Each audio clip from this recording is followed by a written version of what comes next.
কি কি রান্না বান্না হয়েছে? আজকে রান্না হয়েছে যে ডিম সিদ্ধ মাখা, আচ্ছা, পেঁয়াজ কাঁচা লঙ্কা কাঁচা তেল দিয়ে মেখেছি, ডিম সিদ্ধ, ঠিক আছে, আলু দিন বেশি ডিম শুধু তো ডিম। 4টা ডিম হয়ে বেশি হয়ে যাবে। আর করেছি এই যে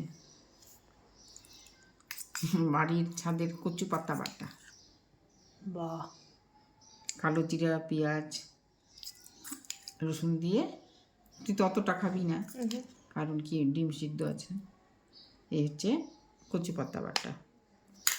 আচ্ছা, আর সাথে? আর সাথে রয়েছে ডিমের ঝোল।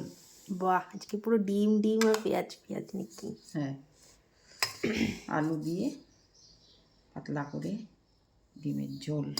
না পাতলা না, ঘন। পাতলা তো দেখে মনে হচ্ছে না, আমি হ্যাঁ, বলতেই পাতলা না, দেখছিলাম। ঘন।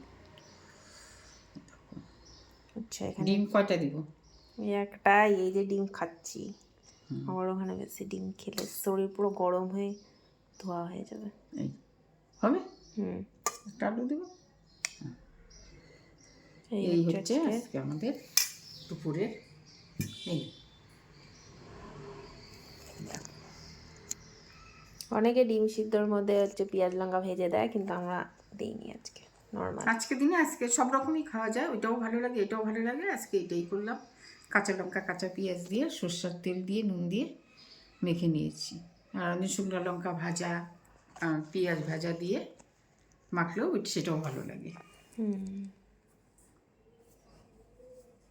তো এই হচ্ছে আজকের আমাদের দুপুরের মেনু।